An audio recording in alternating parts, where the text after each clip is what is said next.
The 8th bell of the first watch jerked Cicely from a dreamless slumber. She blinked her eyes heavily and, having ascertained that she was where she had expected to be, swung her legs over the side of Captain Aubrey's cot hammock. Trying to land lightly, and failing a little, her feet caused the planks to creak and she reached for the cot's fabric to steady herself. 4 in the morning, land time. If the ships were indeed to fly free of the wharf that day, the surprise included, then they would surely leave soon. No vigorous calls from the boatswain, no running of seamen on the decks above. Cicely wondered where Jack might be at the present time. If she were to depart to the Victory, she would have to do it now and with discretion. How she would then reboard the flagship was another matter entirely, and she would have to think quickly. Stealing her way to the door, Cicely caught sight of the bureau to the right. Upon it, where she had left it, was Stephen's decrepit notebook, the one he had compiled over several years as a child, and, folded inside the notes she had hastily written at the Mount, Dr. Darwin's house, with whom she had resided as a guest of Sophie Aubrey and from where she had made her shameful flight. The book, in its simplicity, its crudeness, to her it beauty defined. She could have clung to Blakeney for eternity, the emotion it had caused in her when he had given it to her. Her heart, still slumbering in her chest moments ago, now leapt as if almost out of Cicely's chest as she placed her hand over it. It was her last, her only link now to her long-gone husband, and she fought the tears which had replenished in her ducts during her sleep. Cicely thought back to the moment William Blakeney had given it to her as she pulled it towards her chest. He didn't even know that his friend confidant mentor had gone. Will had been so earnest, so dash. No. She looked at the door before her, which led into Aubrey's office, and thence to the gun room. Cicely forced her mind onto what her intentions were to be that day as she contemplated how she would pass through it. Jack had surely locked it when he had left her the night before. She looked up. Could she make it through the gap between the ceiling and the deck, as Blakeney had done? Putting her hand onto the door handle and giving it one last vain twist, Cicely was astonished to find that it twisted under her grip, and she stepped forward awkwardly, almost falling onto the floor before her. Holding onto the door handle, she managed to gain her feet again and caught her breath as Stephen's book scuttled across the floor. Cicely glanced up, realizing Jack Aubrey was asleep over his desk, his head bent, resting on his arms. Next to him was the now empty rum jar, and, slung over the back of his chair, was his tunic that Cicely had grudgingly mended for him. She looked between Jack and the notebook, then, realizing the captain had not stirred for her clumsiness. A couple of paces brought her right to it. She scooped up the notebook and, turning swiftly, Cicely was in the process of stowing it into her clothing when Aubrey's voice rang out. "Madam, please hold there." Cicely turned, failing to disguise her guilt. Jack was sitting upright, staring at her, wiping his eyes with the cuffs of his shirt. "Captain Aubrey, she began, but he held up a hand. Unusually, Cicely fell silent. So, he was to turn her off the ship. She was to be returned to England. She had, again, shamed him with her presence. Cicely's mind worked rapidly as she scrabbled for options for self-survival. She could beg charity on the state, although that was unlikely to work because of her father's influence. Were she to fall into her father's hands again, or, God forbid, those of Whig, she could fight to escape and what? Serve? Navy? Perhaps she could persuade someone to loan her money to get her to Sarawak, to her mother's brother, who had invited her, and Edward, to live with them. Our letter also stowed inside her clothing. Maybe earn it in some way. Cicely's thoughts were interrupted when she realized Aubrey was gesturing to a letter which, presumably the one she had noticed next to the rum jar a few moments ago, and was now open on the desk before her. "My orders," Jack continued, "expired. Look at the date on the top." Cicely peered forward. 5 months ago. She would have been navying then. She scanned across it, noting the premise, that she was to be turned over to the authorities if she were to be found aboard a naval ship, signed by a Henry Gordon.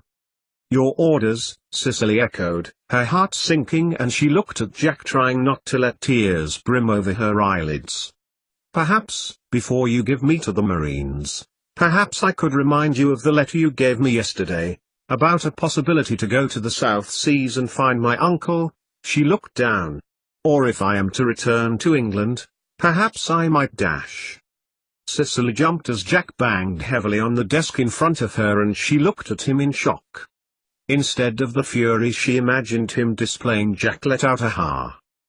"No, Mrs. Maturin, not to England, or Sarawak, or any place on land." Jack folded his arms in triumph as Cicely continued to stare at him in shock. "My dear girl, if you were not to board the flagship, who else will preserve the liberty of our Lord Admiral? These orders have since been superseded." Jack's mind thought back to his conversation 2 nights before with Donald McGregor, how he loathed there, who seemed to take cold satisfaction in Aubrey's demarcation. "Yes," he continued, when Cicely persisted in saying nothing and his tone softened. "You rested well, I trust, given the shock?" Cicely nodded a little, and she watched Jack push back his chair, as he had done the day before, and get to his feet. "Because you were aboard my ship and," he held up his hand to stop her from interrupting now, "because I interceded by sending you to my home, to Sophie." Cicely hung her head. Had she just not ran? Hadn't Fouch told her, and Major Blunt too, that her impetuosity had consequences on others? "I am in ignominy, which is the reason why, I believe, I am to flank the flagship but not engage in the battle." Cicely looked up, taking in his thorough misery at the prospect. Ships, she recalled him saying over dinner once to Stephen, were safe in the harbour, but that's not what ships were built for. "I have requested an appointment with Captain Hardy of the flagship, and he has yet made no reply. I intended to divulge your information to him, however, as we are to sail soon. It is unseemly for a captain to be piped aboard another ship without invitation, especially as it is likely he would ask me the source. He wouldn't listen to the tale even if I were to bear it with all the gravity it deserves. Even Admiral Collingwood will not acknowledge," he added, his disappointment rankling. "No," Jack concluded, hands on his hips as he paced behind his desk, "if you are still for the game, Cicely, then you should, for the love of the Lord. No captain can do very wrong if he places his ship alongside that of the enemy." "Those are fine words, Captain," nodded Cicely. "Indeed they are, were that they were mine. No, the Lord Admiral has his way with the language." Efficient but beautifully apartment. Cicely felt herself agreeing privately. He had saved her from a watery grave 2 evenings ago with his unique prowess. It was time to repay the favor. Jack's mind was on the dinner where Nelson had said this, before McGregor had called him out. He would be near the enemy too. How could he not wish to place surprise next to them, and ball them, too? "What is the punishment for desertion, Jack?" Cicely asked next. In the interceding moments between her leaving his cabin to now, no seed of a plan had even begun to germ. The Articles of War, 1749 clearly state that, in the event of cowardice, for which desertion is included, the offender is subject to death. "Oh," thought Cicely, "just death, then. Which will never do," Jack continued, and, from under the original, superseded orders that she had read about herself, he pulled a folded, sealed letter. "I have written to Captain Hardy explaining that, due to severe insobriety, which caused you to bear this morning to myself in this very room, in your folly you disembarked the flagship in search of merriment. You met with some of my men who, recognizing you to be a naval hand but not being able to ascertain your ship, brought you aboard the Surprise in order to reduce the embarrassment to the service." He picked up the letter and held it towards Cicely, and, despite herself, she broke into a smile. "They should commute it down to a flogging," Jack added, "which shouldn't, I would have thought, be carried out presently due to our imminent departure." That was it. Her path was clear. Now to confront James Fillings. Your tunic is mended sufficiently well for you to wear now, Jack. Cicely changed the subject and glanced at the garment on the back of his chair. I do hope my amateurish attempt will ennoble you enough for your task. Killick insisted I would make a better seamstress. Jack coughed uncomfortably. Cicely, I would trust preserved Killick with my life, you understand. However, I would not trust him to dress up a fowl or beast lest the stuffing was to fall out all over the table. Had I not known it, I would have said it was come direct from the Admiralty itself. I will wear it with pride this day. Now, he added quickly, for which Cicely was grateful, how she hated praise, especially from a man who she owed more to than any other, and he strode towards the office door, opening it and bellowing for Lieutenant Blakeney, if you please, and First Lieutenant Mowat. Both men appeared promptly, perhaps a little too promptly, as if the wait for the offer caused both lieutenants to stand prepared. Mr. Mowat beamed his usual, ready smile as he appeared at the door. Will Blakeney was equally as keen, but his face broke into a broad grin when he espied Mr. Blakeney. Would you please depart the ship with haste and make for the flagship? Cicely paused for a moment, then proffered Jack's letter to Captain Hardy. Blakeney, still grinning, hurried over to her, and took it keenly before looking over his shoulder to his captain. You are not sending Mrs. Maturin back home? He inquired. And why would you think that, Mr. Blakeney?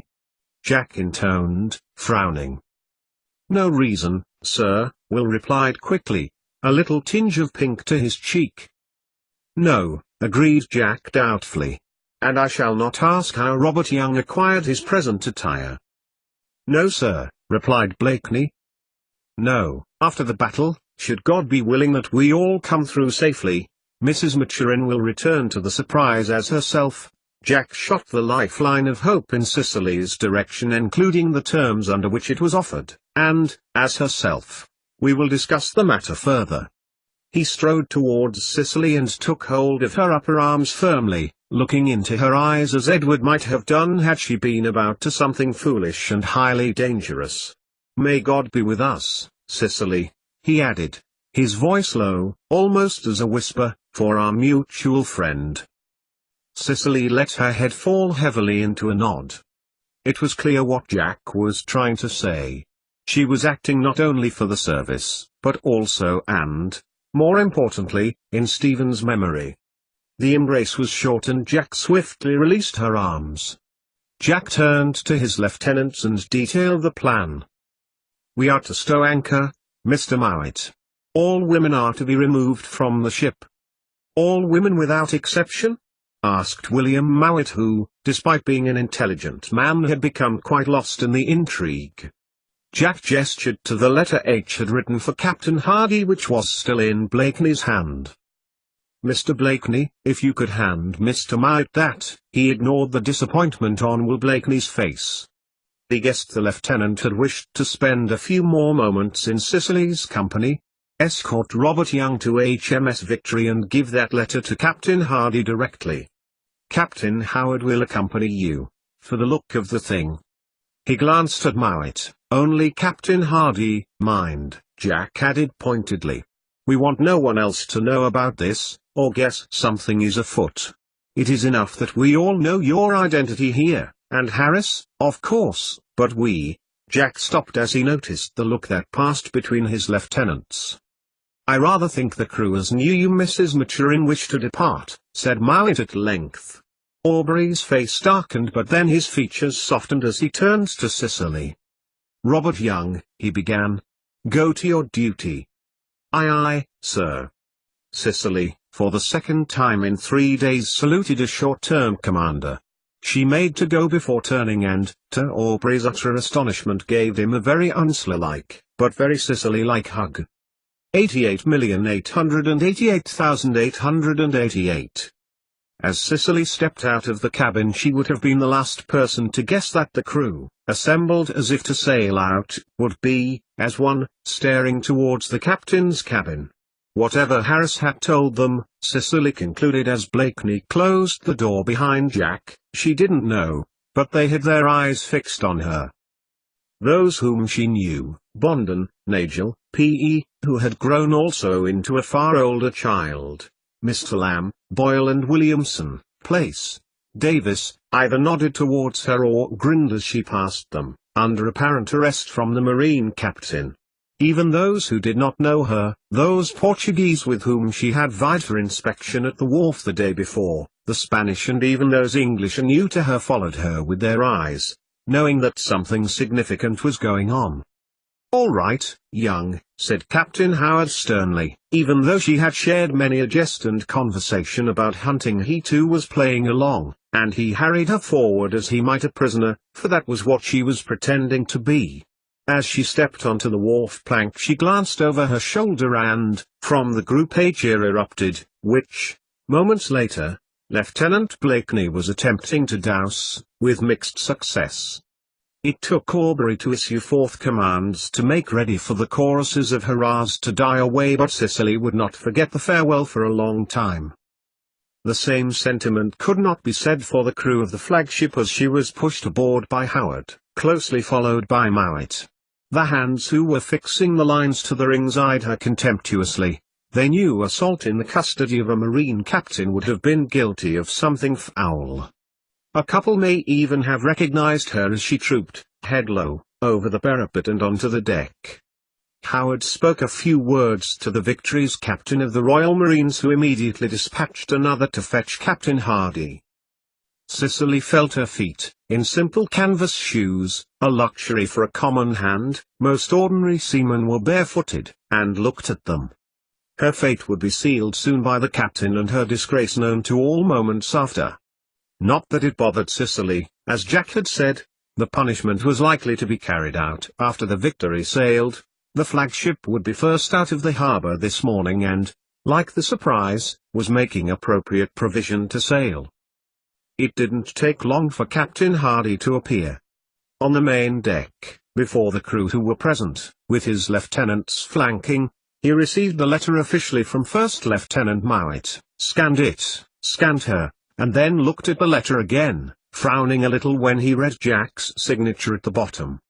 "So, you were found inebriate last night, eh?" Captain Hardy looked her up and down. Cicely tried to play ignorant. An ordinary seaman, a millard like her, would hardly know what an inebriate was. "Drunk!" shouted Mowat, with effect. "You were drunk, lad, weren't ye?"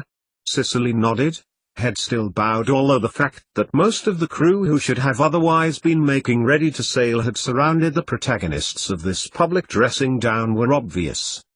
"I thank you gentlemen for your returning one of my crew so efficaciously," Captain Hardy said smoothly to Howard and Mowat. "Please give my regards to Captain Aubrey." Hardy stopped abruptly, before continuing. "Thank your captain," he finished awkwardly, but bowed his head as if his words were far more eloquent. Out of the corner of her eye Cicely saw both men's boots tramp towards the Victory's wharf plank and disappear. Just as she turned her head back so she was staring at the planks, Cicely noticed Bill Gibbons staring at her and just behind him Reuben Jelfs. "So, you were the man my Marines were firing at the other evening?" Cicely raised her head, taking care not to look the captain in the eye. She said nothing. If Robert Young, no. She was Stephen Maturin here. If Stephen Maturin was supposed to have been so drunk she was carousing around, rather than deserting, then he would not have known it. "Speak, man!" First Lieutenant Quilliam burst forth, telling the exasperation that the captain was too dignified to express. "Were you the deserter?" If you please sir," Cicely managed, keeping her head low. I remember bullets, sir. Not much else though, sir. I'm very sorry, sir," she added, hoping that speaking her sorrow for the fictional wretched event would be enough. "And just what is your name?" Quilliam stood over her a little as she kept her head bent in supplication. "Stephen, sir," she replied, "Stephen Maturin." Cicely jerked her head to her right, before lowering it quickly. Henry Jellicoe, her lieutenant, had accurately asserted her identity. She nodded glumly. Jellicoe? Quilliam narrowed his eyes. It is my misfortune, sir, that this is one of my millards. Henry Jellicoe's voice was cold, ice-like his fair hair and sharp as his long nose. Stephen Maturin. Captain Hardy mulled Cicely's name momentarily before continuing to commute punishment. 50 lashes, to be carried out post-battle. If I survive it, thought Cicely, remembering the time previously that she had been sentenced to a lashing, from Aubrey for fighting ferociously with Nigel. You will be imprisoned in the hold for the duration of the battle. Cicely felt herself start, looking up momentarily to the captain, before remembering her place. They meant to be sure then. You are not to be trusted, Captain Hardy continued, probably for the benefit of his lieutenants. Therefore you are not to be trusted on your station at the present time. Captain Hardy turned to the lieutenant. This sorry mess is brought to your door, Jellicoe, he added. Clearly a middy had responsibilities, and those hands bringing dishonor to the ship reflected the shame onto their superior. Henry Jellicoe knew this full well. Take that man away and chain him well. Aye aye, sir, said Jellicoe, swallowing down his humiliation and transforming it into loathing towards Cicely. From the hatch to the fore of the ship, Joanna Margell pressed her back towards the deck shoulders, trying to cover herself decently with her ill-fitting clothes and listening to every word.